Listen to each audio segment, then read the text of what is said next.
The riches of Padmanabha Swamy temple.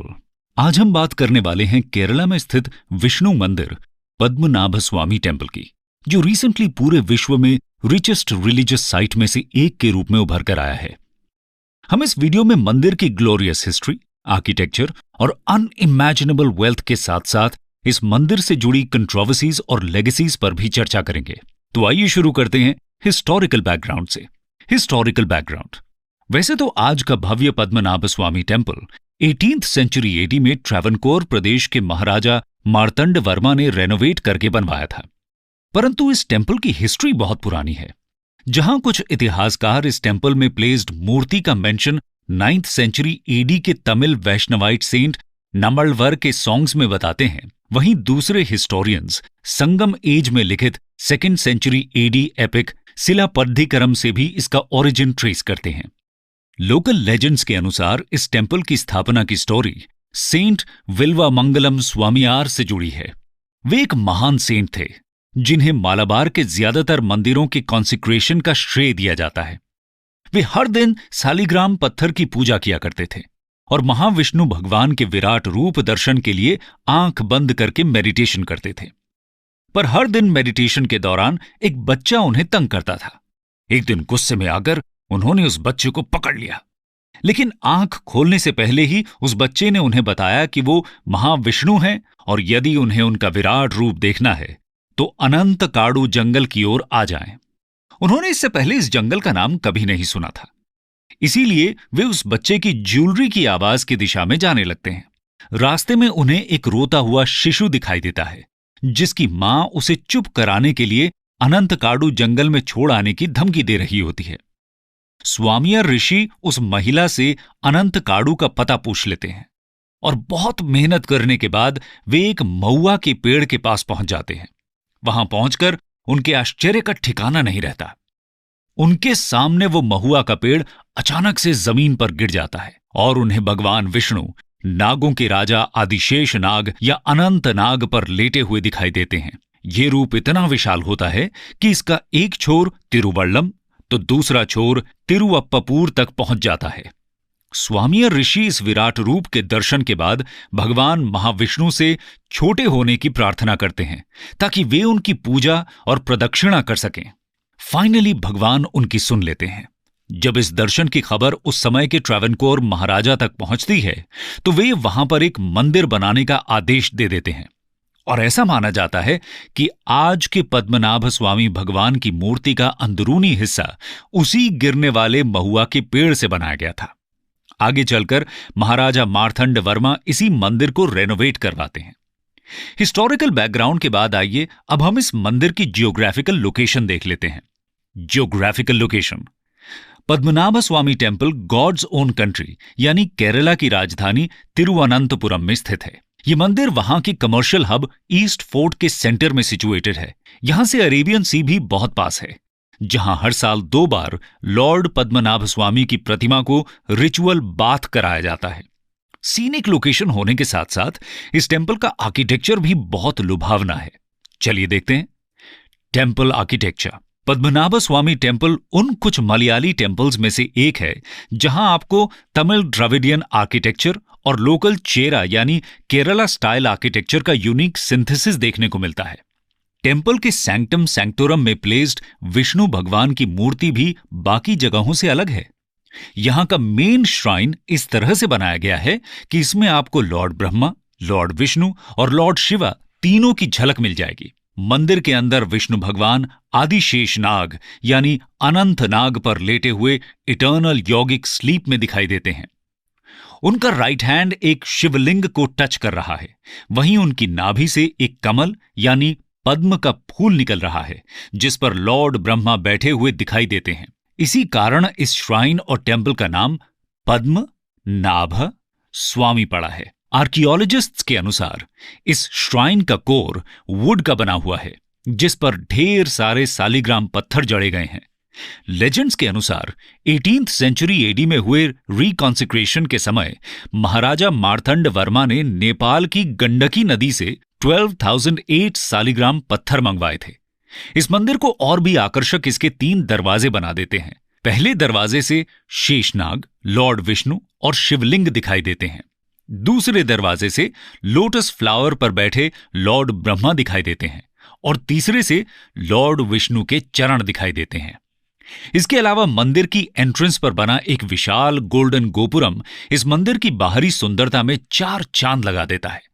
यहां गौर करने वाली बात है कि इस तरह का गोपुरम अक्सर केरला के दूसरे मेजर टेंपल्स में नहीं दिखाई देता है। यह तो रही टेंपल के आर्किटेक्चर की बात। आइए अब बात करते हैं इस टेंपल के ह्यूज वेल्थ की। Richest religious site of the world Padmanabha Swamy temple अपने वॉल्ट्स में पाए गए इमेंस वेल्थ के कारण रिसेंटली बहुत चर्चा में रहा। यहां अभी तक टोटल 6 वॉल्ट्स यानी कि तहखानों का पता चला है, जिनमें सुप्रीम कोर्ट के सुपरविजन में खोले गए वॉल्ट्स में लगभग 1 लाख करोड़ वैल्यू का सोना और संपत्ति पाई गई है। इसी डिस्कवरी के कारण यह मंदिर पूरी दुनिया का one of the richest religious site बन गया है। यहां ध्यान रखने वाली बात यह है कि अथॉरिटीज द्वारा एस्टिमेटेड वैल्यू में इस वेल्थ का कल्चरल, हिस्टोरिक और एंटीक वैल्यू नहीं ऐड किया गया है। उदाहरण के लिए गुप्ता एरा गोल्ड कॉइन की प्रेजेंट वैल्यू उसमें यूज हुए गोल्ड की वैल्यू से कहीं अधिक होगी। सिमिलर लाइंस पर यदि पद्मनाभ स्वामी टेंपल के वेल्थ का एस्टिमेशन किया जाए तो शायद इसकी वैल्यू 1 लाख करोड़ से बहुत ज्यादा होगी। इस रिचनेस के अलावा पद्मनाभ स्वामी टेंपल कई कंट्रोवर्सीज का भी केंद्र रहा है। आइए देखते हैं controversies surrounding Padmanabha Swamy temple. Travancore साम्राज्य में मैट्रिलिनियल सक्सेशन की प्रथा सालों से चली आ रही है। यहां की रानी महाराजा की पत्नी नहीं बल्कि उनकी बहन यानी सिस्टर होती हैं और यहां की राजगद्दी महाराजा के बेटे की जगह उनकी सिस्टर के बेटे यानी कि भांजे को मिलती है। 18th सेंचुरी एडी में इसी प्रकार राजगद्दी पर बैठे महाराजा मार्तंड वर्मा ने अपने पूरे साम्राज्य को पद्मनाभ स्वामी भगवान के चरणों में समर्पित कर दिया और यह डिक्लेयर किया था कि वे पद्मनाभ स्वामी भगवान के दास यानी कि सेवक के रूप में शासन संभालेंगे। उनके बाद मैट्रिलिनियल सक्सेशन से आने वाले सभी महाराजाओं ने भी इस डिक्लेरेशन का पालन किया और इसी ट्रेडिशन के अनुसार इंडियन इंडिपेंडेंस के बाद आए Travancore Kochi religious institutions act 1951 में भी इस टेंपल का मैनेजमेंट राइट या शिबेत राइट ट्रेवनकोर रॉयल फैमिली के पास चला गया। पर इंदिरा गांधी के प्रिवी पर्स यानी शाही भत्ता हटाने के बाद से कंट्रोवर्सीज शुरू हो गई। कंट्रोवर्सी का पीक तब हुआ जब 2011 में केरला हाईकोर्ट ने रॉयल फैमिली की शिबाइट राइट्स को खत्म कर दिया। लेकिन 2011 में ही सुप्रीम कोर्ट ने केरला हाई कोर्ट के ऑर्डर पर स्टे लगा दिया। फिर वेल्थ एस्टिमेशन के लिए सुप्रीम कोर्ट मॉनिटर्ड कमिटीज एक एक कर सभी वॉल्ट्स को खोलने लगी, लेकिन वॉल्ट बी पर आज भी विवाद बना हुआ है। मंदिर के प्रीस्ट और रॉयल फैमिली इस वॉल्ट को खोलने के बिल्कुल खिलाफ हैं। उनके अनुसार इस वॉल्ट के दरवाजे पर सांप की आकृति बनी हुई है और इसे खुलवाना डिवाइन रैथ को न्योता देना होगा। इसी बीच लगभग 10 साल चले मुकदमे के बाद 2020 में सुप्रीम कोर्ट ने कस्टमरी लॉ को प्रेसिडेंस देते हुए ट्रेवनकोर रॉयल फैमिली की शिबाइट राइट्स को रिस्टोर कर दिया और साथ ही इस मंदिर की अपार संपत्ति को प्रिजर्व और कंसर्व करने का भी आदेश दिया। इस जजमेंट के बाद लॉ के अनुसार थिरुवनंतपुरम के डिस्ट्रिक्ट मैजिस्ट्रेट एक कमेटी के माध्यम से टेंपल का डेली एडमिनिस्ट्रेशन देखते हैं और रॉयल फैमिली कस्टम्स और रिचुअल्स के सेरेमोनियल हेड होते हैं। ये तो रही कंट्रोवर्सीज की बात, पर कंट्रोवर्सीज से कहीं बड़ी इस टेंपल की लेगेसी है जो आज भी मलयाली सोसाइटी को शेप करने में अहम भूमिका निभाती है। आइए हम इनमें से 2 प्रमुख लेगेसीज पर बात कर लेते हैं। Legacy of Padmanabha Swamy temple. Padmanabha Swamy temple का इतिहास पूरे केरला और खासकर तिरुवनंतपुरम के इतिहास से जुड़ा हुआ है। इस मंदिर के कारण ही त्रिवेंद्रम का नाम बदलकर सिटी ऑफ लॉर्ड अनंता यानी कि तिरुवनंतपुरम रखा गया था। वहीं दूसरी लेगेसी इस टेंपल से जुड़े हाफ ईयरली अरट्टू फेस्टिवल से लिंक्ड है। मलयालम शब्द अरट्टू का अर्थ रिचुअल बाथ होता है, जहां पैंकुनी अरट्टू फेस्टिवल मार्च से अप्रैल में मनाया जाता है। वहीं अल्पाशी अरट्टू फेस्टिवल अक्टूबर से नवंबर में मनाया जाता है। इन दोनों अरट्टू फेस्टिवल्स के अवसर पर इस मंदिर से एक रॉयल प्रोसेशन निकाला जाता है जिसमें लॉर्ड पद्मनाभ स्वामी, लॉर्ड कृष्णा और लॉर्ड नरसिम्हा की इमेजेस को डेकोरेटेड एलिफेंट्स पर बिठाकर अरेबियन सी में स्नान कराने के लिए ले जाया जाता है। यह प्रोसेशन इतना महत्वपूर्ण होता है कि उस दिन तिरुवनंतपुरम इंटरनेशनल एयरपोर्ट की फ्लाइट ऑपरेशंस कुछ घंटों के लिए सस्पेंड कर दी जाती हैं और आर्म्ड पुलिस फोर्स के साथ अर्स्टवाइल ट्रावनकोर के महाराजा एयरपोर्ट के मेन रनवे से होते हुए बेयरफुट शंगुमुखम बीच तक यात्रा करते हैं। फिर रिचुअल बाथ के बाद मशाल की रोशनी में तीनों भगवानों को वापस मंदिर लाया जाता है। ये दोनों फेस्टिवल्स मलयाली सोसाइटी में हार्मनी लाने का काम करते हैं।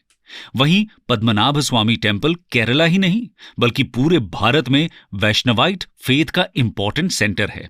अतः इस मंदिर के संदर्भ में यह कहना अधिक नहीं होगा कि ये इतिहास बनाने वाला मंदिर नहीं बल्कि खुद में ही एक इतिहास है।